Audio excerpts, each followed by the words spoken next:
নারী তো শুধু ইসলাম ছাড়া কোথাও নারীর দাম নাই। নারী তো টিস্যু, সারা দুনিয়ার টিস্যু। আমি প্রমাণ দিব টিস্যু কি কি। শুধু ইসলাম নারীকে এতটুকু দাম দিছে যে মা হইলে সন্তানের জান্নাত তার পায়ের নিচে, মেয়ে হইলে বাপের জান্নাত তার পায়ের নিচে, স্ত্রী হইলে হায় হায় হায় হায় স্বামীর সাক্ষী তার পক্ষে, স্বামী তার সাক্ষী স্বামীর পক্ষে। যে স্ত্রী স্বামীকে ভালো বলবে, আল্লাহ বলে আমিও লেখা দিলাম এটা বালা।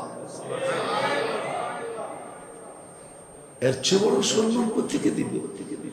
আমাদেরকে বোঝায়। আর যারা এটা করতেছে ওরা এটা ভাইবেই করতেছে হাম তো ডুবে হ্যাঁ সনম তুঝে লে ডুবেঙ্গে। আমরা তো সিল মারা হয়ে গেছি, আমরা তো ডুবেই গেছি, বাকি ঘরের তীরে ডুবাইয়া ছাড়বো, এর আগে আমরা ক্ষান্ত হব না। এটাই নাহলে কেন হবে এই সমাজে? নারীর ইজ্জত ইউরোপে, আমেরিকা, কানাডা আমার চেয়ে বেশি চোখে দুনিয়ায় কেউ দেখে নেই। ও যারা সংস্কারের পিছনে লাগছে ওরাও দেখে নাই। চ্যালেঞ্জ আমার সাথে, ওদের সাথে। স্বামীর নারীর ইজ্জত ইসলামের চেয়ে দুনিয়ায় বেশি কেউ দিতে পারে নাই, পারবে না। হ্যাঁ হ্যাঁ, আমি আপনাদেরকে নিয়ে যেতে পারবো, বোরকা পড়ায়া নিয়ে আসতে পারবো এখানে। ও নিজে বলবে। আমার জীবনের কাহিনী মনে আছে, লম্বা না হয়ে যায়, আমার আবার যাইতেও হবে। আমি ফ্রান্সে এক মেয়েকে, মহিলাকে চিনি।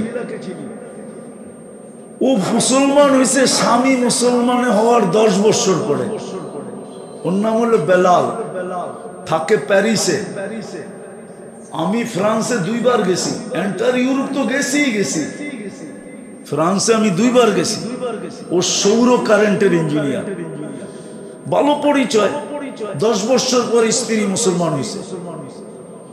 তো একদিন আমাকে বলতেছিল, মুফতি সাহেব, আমি তখন ফ্রান্সে ছিলাম, তোমার দেশে আমি স্ত্রীকে নিয়ে যায় বড় বিপদে পড়ছি। আমি কেন? আমার স্ত্রী আইসা আমারে তোলাই করার মতো তোলাই করছে। আমি মানি, তুই বাইঙ্গা বল।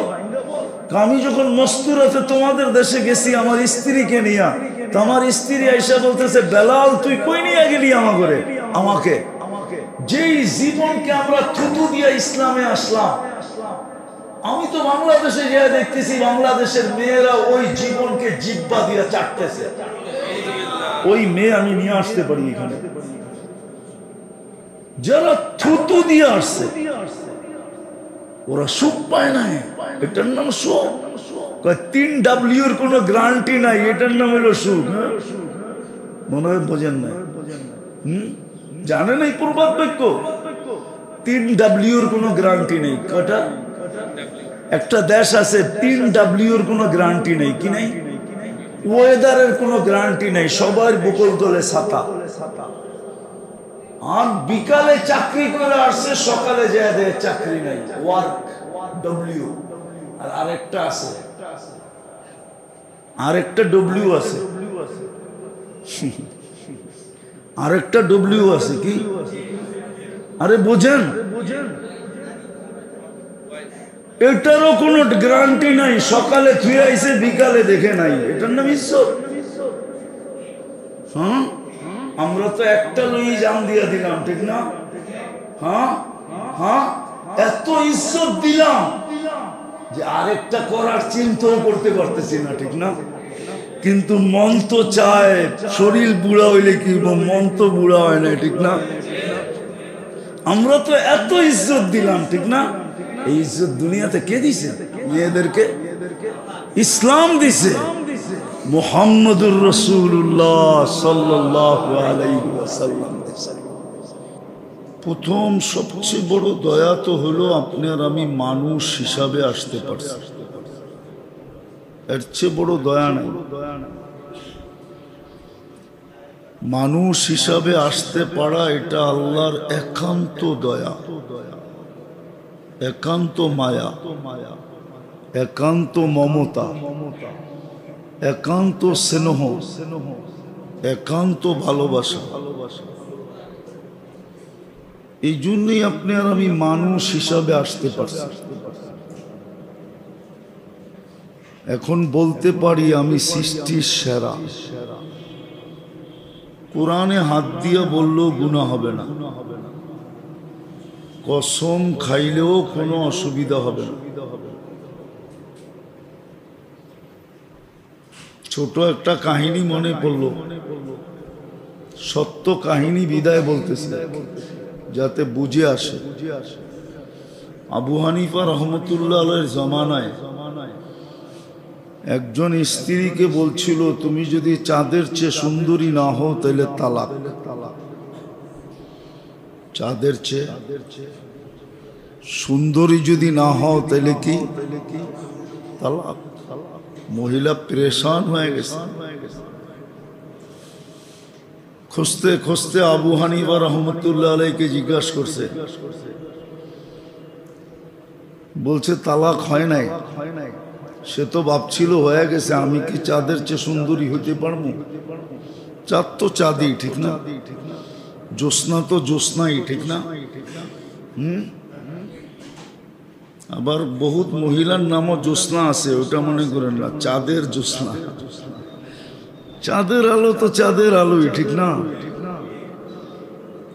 আওয়াজ না, আওয়াজ না, বিলকুল মনোযোগ দিয়ে শুনতে হবে, হট্টগোল না।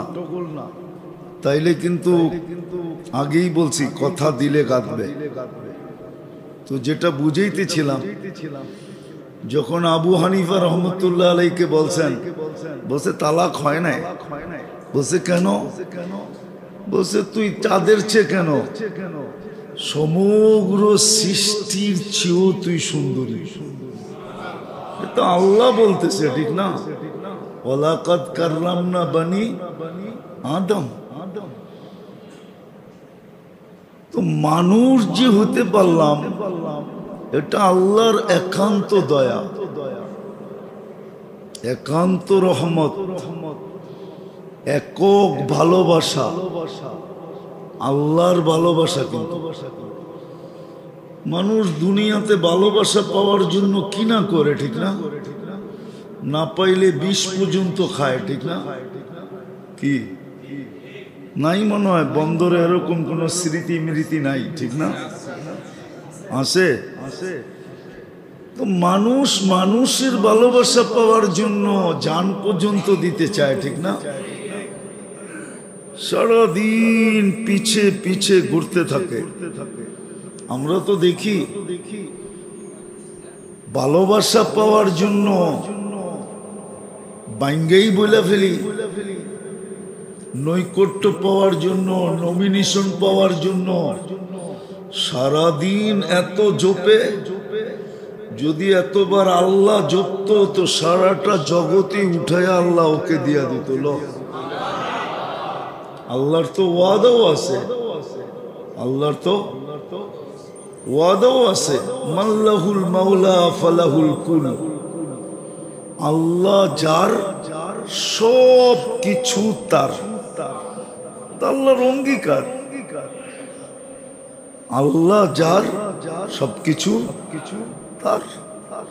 যদি সবকিছু তারই না হইতো তাহলে শাহজালাল রহমতুল্লাহ আলাইহি জায়নামাজ বিছা সুরমা পার হইল কি করে? নদীর তো ধর্ম হইলো যেটা রাখবেন ওটাকে ভিজাবে, নৌকা ছাড়া পা দিলে ডুববে। এটাই তো নদীর ধর্ম, ঠিক না? কি উনি কি ডুবছিলেন? জায়নামাজ বিচ্ছিল, তাও তো ভিজে নাই। তাহলে তো আল্লাহর কথাই সত্য, মাল্লাহুল মাওলা ফালাহুল কুল। আল্লাহ যার, সব কিছু তার। আকাশও তার, জমিনও তার, পাহাড়ও তার, পর্বত তার, সমুদ্র তার, মহাসমুদ্র তার। আর এটার প্রমাণ আছে। প্রমাণ যদি না থাকতো তাহলে আপনাকে আমি বলি, প্রমাণ যদি না থাকতো তাহলে 27 কিলোমিটার সমুদ্রের উপরে ঘোড়া দৌড়াইল কি করে? এখনো তো চিহ্ন রাখা আছে। বাহরাইন যেদিন স্বাধীন করেন সাহাবায়ে কেরাম, ওদিন 27 কিলোমিটার তো সমুদ্রের উপর দিয়ে ঘোড়া দৌড়ে গেল। প্রমাণের চিহ্ন তো এখনো রাখা আছে, হাজারো প্রমাণ রাখা আছে। নইলে 3000 কিলোমিটার দূর যেই যুগের মানুষকে বর্তমান প্রযুক্তির কথা বললে কি বলতো, সিধা পাবনা নিয়ে যাও, ঠিক না? ওই যুগে 3000 কিলোমিটার দূরে মেম্বরে দাঁড়ায় কি করে পাহাড় দেখায় দিল, সারিয়াতুল জাবাল, সারিয়া পাহাড় সামলা। এখনো তো ওই পাহাড়ের গায়ে সাইনবোর্ড টানানো আছে, যেটা ওই পাহাড় যেটা মদিনার থেকে উমর রাদিয়াল্লাহু তাআলা আনহু এই জুমার দিনে মেম্বরে দাঁড়ায়া সেনাপতিকে দেখায়া দিছিলেন, সামলা পাহাড়। তো বুঝা গেল ওই আল্লাহ মানুষের নৈকট্য পাওয়ার জন্য সারা দিন রাত জপতে থাকে, ঠিক না? কি হ্যাঁ, পিছে পিছে ঘুরতে থাকে, কি বলেন? এমন কি হুমকি দুমকিও দিতে থাকেন যে জান দিয়া দিমু। কিন্তু যুবক করে জিজ্ঞাসা করেন ওরা কি মেসেজই না লেখে, যত ধরনের মেসেজ আছে সব লেখে, ঠিক না? কি যেন একবার লেখা দেয় I...U, ঠিক না? ভালোবাসা পাওয়ার জন্য। ওই ভালোবাসা দ্বারা আল্লাহ আমাদেরকে মানুষ বানাইছে। কে ভালোবাসছে? কে? আল্লাহ। আল্লাহ ভালোবাসছে। দলের চেয়ারপারসন ভালোবাসলে ওর খুশির অন্ত থাকে না, ঠিক না? আর আমাদের ভিতরে তো কোনো খুশি নেই যে আল্লাহ আমাকে ভালোবাসছে। আছে? আজ পর্যন্ত কাউকে ফুল দিছেন এই কথার উপরে? না একটা মিষ্টি খাওয়াইছেন কাউকে? যদি জিজ্ঞাসা করে মিষ্টিটা কেন খাওয়াইলা, আল্লাহ যে আমাকে ভালোবাসা মানুষ বানাইছে, এই খুশিতে তোকে একটা মিষ্টি খাওয়াইলাম। এই মজমায় তো কেউ নাই যে একটা মিষ্টি খাওয়াইছেন বা 1 কেজি মিষ্টি কিনছেন। যদি কেউ মিষ্টি কিনেন কেন, বলে এই খুশিতে কিনি আল্লাহ যে আমাকে ভালোবাসা মানুষ বানাইছে।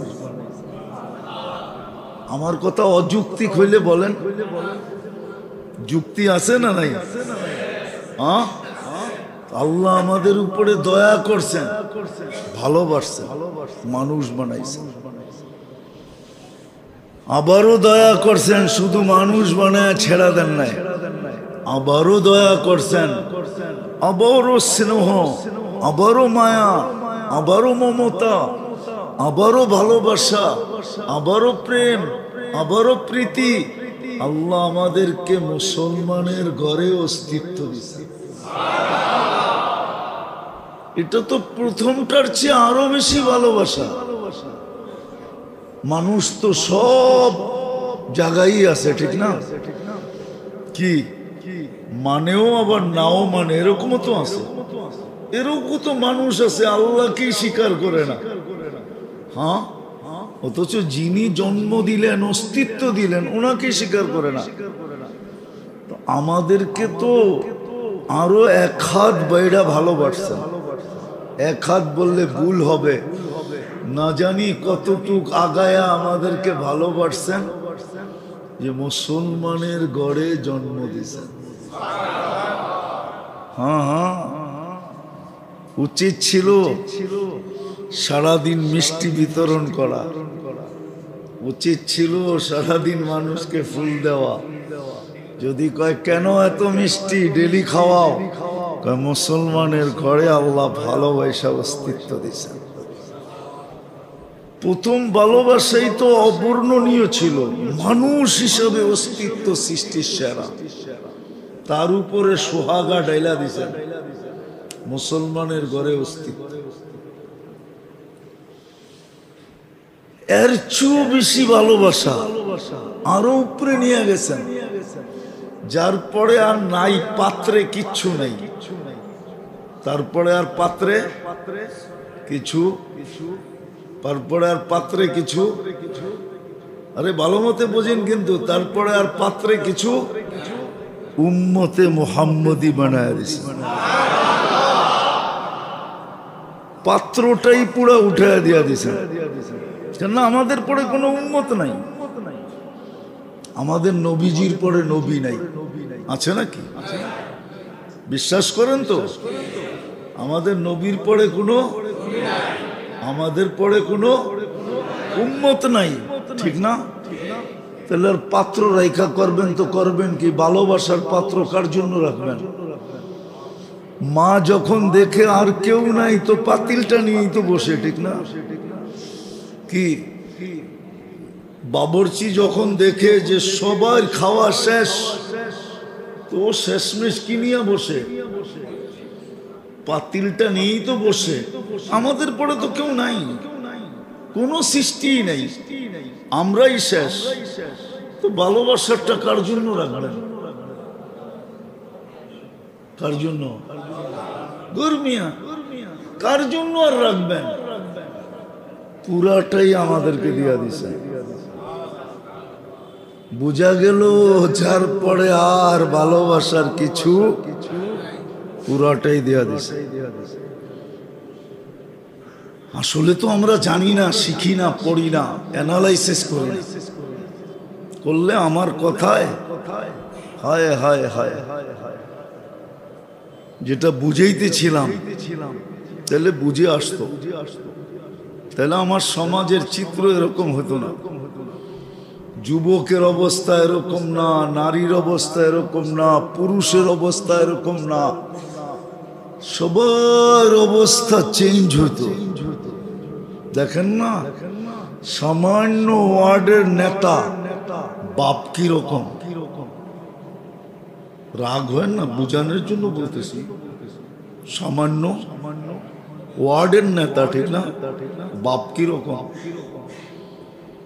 তো আপনাকে তো সমগ্র ভালোবাসা পুরো ঢাইলা দিয়া দিল, তাহলে আপনার ভাব কিরকম হওয়া উচিত ছিল? কি ছিল না ছিল না?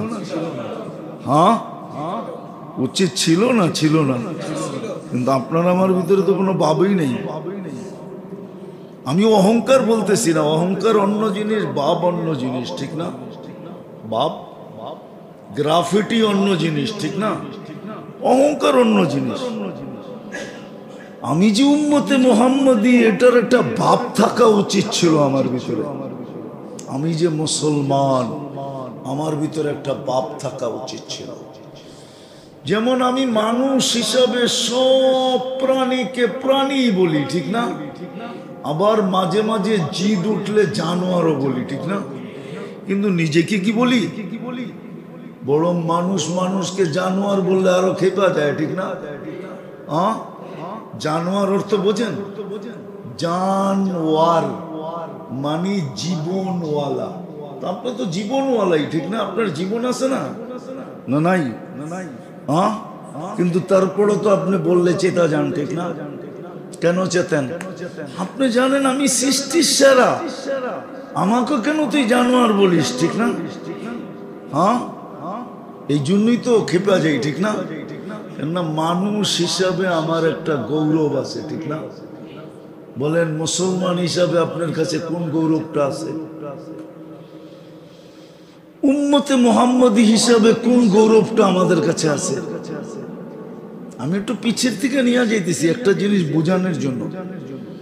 মুসলমান হিসাবে আমার কাছে কি গৌরব আছে?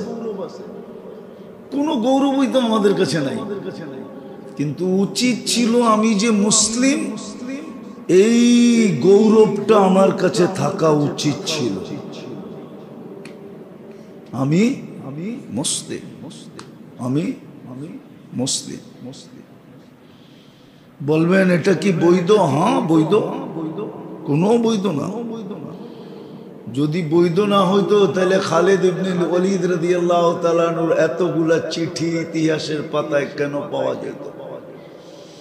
উনি এক এক কাফের বাদশার কাছে যে চিঠি লিখছেন, চিঠি পইরেই ও কাইপা গেছে, চিঠি পইরেই অর্ধেক কাইত, কি অর্ধেক কি কাইত হয়ে গেছে। আর বাকিটা তো যাওয়ার পরে করছেন, বাকিটা যাওয়ার পরে করছেন। প্রথম চিঠি দিয়ে কাজ করে ফেলছে, চিঠি দিয়ে কি করছে, কাজ করে ফেলছে, চিঠি দিয়ে কাজ করে ফেলছে। হ্যাঁ, আলী রাদিয়াল্লাহু তাআলা আনহুর জামানায় যদিও একটু দূরত্ব ছিল, মাবিয়া রাদিয়াল্লাহু তাআলা আনহু এক এলাকার গভর্নর ছিলেন, আপোষে ওনাদের সামান্য একটু মতানৈক্য ছিল, সামান্য, ওটাকে মতানৈক্য বলাও চলে না। তারপরও ইতিহাসে যখন মতানৈক্য লেখছে, আমি মতানৈক্যই বলি। রোমের সম্রাট মনে করছে এখনই সুযোগ, এখনই দুইজন যখন মতানৈক্যে জড়ায়া পড়ছে, এখনই আমার জন্য সুযোগ। তো রোমের সম্রাট মাবিয়া রাদিয়াল্লাহু তাআলা আনহুর কাছে চিঠি লিখছেন,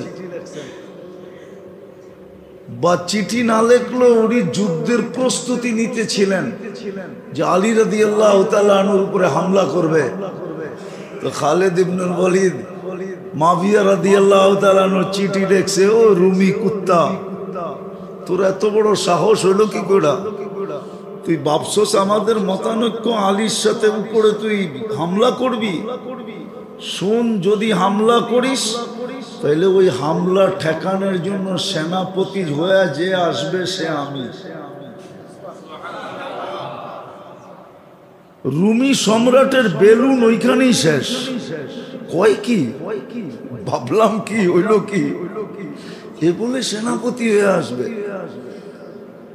তো গৌরব ছিল ইসলামের এক জমানায়, মুসলমান হইতে পারা গৌরবের বিষয় ছিল। আজকে গৌরব নাই। উম্মতে মুহাম্মদী হইতে পারা তো আরো গৌরবের বিষয় ছিল, শত কোটি গুণ বেশি গৌরবের বিষয় ছিল। হ্যাঁ, আর গৌরবের বিষয় যদি না হইতো তাইলে রব্বা মুহাম্মদ বলে ফেরেশতা কি করে নামাইতো? রব্বে মুহাম্মদ বলে ফেরেশতা নামায় নিত সাহাবায়ে কেরাম, কিতাবে আছে। রব্বে মুহাম্মদ বলে বৃষ্টি নামায় নিত, ও মুহাম্মদের রব বৃষ্টি দেন, বৃষ্টি চলে আসতো।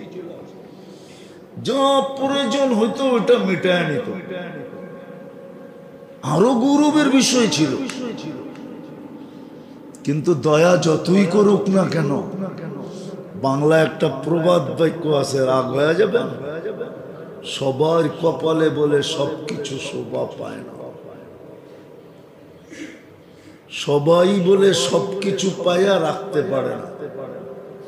ছোটবেলা শুনতাম ব্যাঙের মুখেও বলে মানিক হইত, ঠিক না? কিন্তু আজ পর্যন্ত কোনো ব্যাঙ মানিক ধরে রাখতে পারে না। ছোটবেলা শুনছেন? মনে ওনারা শুনে নাই, শুনছেন? হ্যাঁ, ব্যাঙের মুখেও কি হয়? মানিক বুঝেন? কিন্তু কোনো ব্যাঙ আজ পর্যন্ত ওটাকে ধরে রাখতে পারে নাই।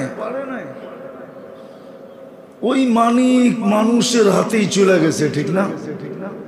কি কি বলেন? হ্যাঁ, সত্য তো। হ্যাঁ, আরেকটা উদাহরণ দিলে বুঝবেন। কত জনই তো এই দুনিয়ায় এই পর্যন্ত গচ্ছিত করলো, গচ্ছিত ধন বানাইলো, ঠিক না? কিন্তু কয়জন বুক করে গেল? দেখান আমাকে, এটা তো বুঝবেন। হ্যাঁ, কি বুক করে যেতে পারছে? হ্যাঁ, তাহলে আমাদের দশও মনে হয় এরকমই। মুসলমান তো হইলাম, গৌরব নাই। এর উপরে বিলকুল হাই লেভেলে উম্মতে মুহাম্মদী হইলাম, কিন্তু গৌরব বোধ করি না, ধরে রাখতে পারলাম না। এই জন্য আসল কথায় চলে যাই, লম্বা করতে চাইতেছি না, আসল কথায় যাই। এই জন্য যার উপরে আল্লাহ এই তিনটা দয়া করছেন, বা দুইটা দয়া, যার উপরে, যেই মানুষের উপরে দুইটা দয়া করছেন, দুটা স্নেহ দেখাইছেন, মায়া দেখাইছেন, মমতা দেখাইছেন, স্নেহ দেখাইছেন, প্রীতি দেখাইছেন, ভালোবাসা দেখাইছেন, মহব্বত দেখাইছেন, গাইথা রাখেন দিলের ভিতরে। আপনার পরিচয় এই দুটা দ্বারাই।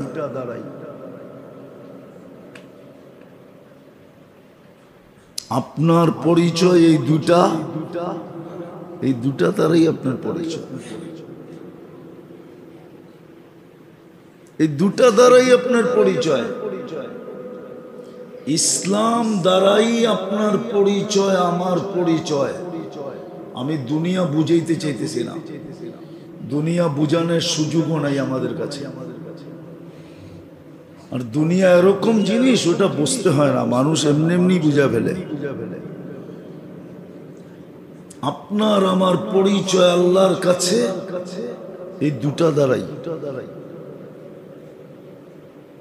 ইসলাম দ্বারা আর উম্মতে মুহাম্মদী দ্বারা, এই দুটার দ্বারাই পরিচয়। যদি দুটা দ্বারা পরিচয় না হইতো, তাহলে কবরে গেলে আপনার পরিচয় কেন জিজ্ঞাসা করা হইতো? আমা দিনুকা, তোমার পরিচয় কি বলো? তখন তো এটা জিজ্ঞাসা করা হবে না, তুমি কোন দেশের এটা বলো, তুমি কোন বংশের এটা বলো, কোন ভাষার এটা বলো না। জিজ্ঞাসা করা হবে মা দিনুকা, তোমার আসল পরিচয়টা বলো তো দেখি। আসল পরিচয় তোমার কোনটা? আসল পরিচয় হলো ইসলাম।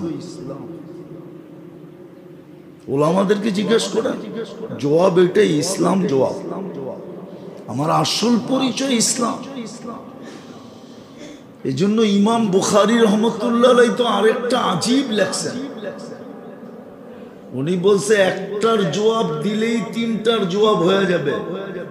একটার জবাব দিলে কয়টার হয়ে যাবে? এই জন্য উনি বলছে কবরে প্রথম পরিচয় জিজ্ঞাসা করবে, মা কুনতা তাকুলু ফি হাযার রাজুলি মুহাম্মাদিন, তুমি এই ব্যক্তিকে চিনো কিনা বলো। এর সাথে তোমার ঘনিষ্ঠতা কতটুক ছিল, সম্পর্ক কতটুক ছিল, একে চিনো কিনা তুমি বলো। এই জন্য কবরে প্রথম জিজ্ঞাসা করবে। বুখারী শরীফ উঠায় দেখেন, 5 নম্বর পাড়ায় আছে। বুখারীও 30 পাড়া, 5 নম্বর জুজ বা পাড়ায় আছে, কিতাবুল জানায়েজে আছে। বাংলাটা পড়ে আপনি দেখতে পারেন। প্রথম প্রশ্ন করবে, মা কুনতা তাকুলু ফি হাযার রাজুলি মুহাম্মাদি সাল্লাল্লাহু আলাইহি ওয়াসাল্লাম। প্রথম উম্মত হিসাবে পরিচয় দাও, তুমি কার উম্মত, যার উপরে সমস্ত ভান্ডারকে আল্লাহ বিলকুল ঢাইলা দিছেন। বললাম না, মায়ার, দয়ার, স্নেহ, ভালোবাসা, প্রীতি, এরপরে আর কিছু নাই বাকি, সব শেষ করে দিছেন। পুরাটা আমাদের উপরে ঢাইলা দিছেন। আপনার যদি বুঝে না আসে তো আমি বুঝাই, দেখি বুঝে আসে কিনা। যদি পুরাটাই ঢাইলা না দিতেন, তাহলে এক রাত্রের বিনিময়ে আপনাকে 83 বৎসর কেন দিতেন? এক রাত্রের বিনিময়ে কত বৎসর? এটা তো মানেন না? মানেন না? কোরআনে আছে লাইলাতুল কদরি খায়রুম মিন আলফি শাহর, 1000 মাসের চেয়ে উত্তম। 12 দিয়া বাগ দিলে 83 বৎসর 4 মাস হয়। শুধু এক রাত্রের পরিশ্রম। দুনিয়ায় কে আছে এক রাত্র খাটার পরে 1 মাসের বেতন দিবে, 1 সপ্তাহ দিবে? চাকরিজীবী তো এখানে বহুত আছে, বরং খাটাইতে তো চায় 24 ঘন্টা, বেতন দিতে চায় 8 ঘন্টা, ঠিক না? হ্যাঁ হ্যাঁ, কে দিবে? অথচ এক রাত্রের খাটনি, পরিশ্রম, 83 বৎসর 4 মাসের ইবাদত। তাহলে আমার কথা সত্য, আপনাকে ভালোবাসার পুরা পাত্রটা ডাইলা দিয়া দিছে, নাহলে এক রাত্রে খাটবেন 83 বৎসর। মনে হয় বুঝাইতে পারি না। একটু ভাবেন না, এটারে একটু কাজে লাগান। আজকে একটু কাজে লাগাইলে হ্যাঁ 60-70 বৎসরের ইবাদতের সওয়াব এই বৈঠকে পাওয়া যাবে। এটাও ঘোষণা আছে, লা তাফাক্কুরু সাআ খায়রুম মিন ইবাদাতি 60 আও 70 সানা। সামান্য সময়ের ভাবনা তোমাকে 60-70 বৎসর ইবাদত পাওয়ায় দিবে। সামান্য সময়ের ভাবনা, কেমন ভালোবাসা, পুরা পাত্র আপনাকে উঠে দিয়া দিছে। কত লোভী লোক, লইতে লইতে নিতে নিতে নিতে তুই ক্লান্ত হয়ে যাবি, আমরা ক্লান্ত হব না। হ্যাঁ হ্যাঁ, পুরো পাত্র উঠে দিয়ে দিছেন আপনাকে, নাইলে কেন এটা করবেন?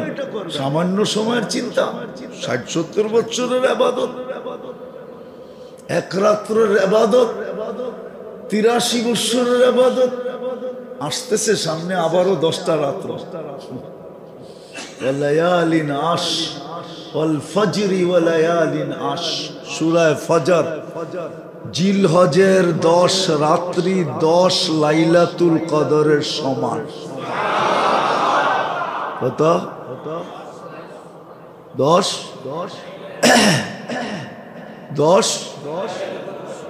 8300 বৎসরের সমান। আর কেমনে বুঝাবো আপনাকে যে ভালোবাসার পুরা পাত্র দিয়া দিচ্ছেন আপনাকে?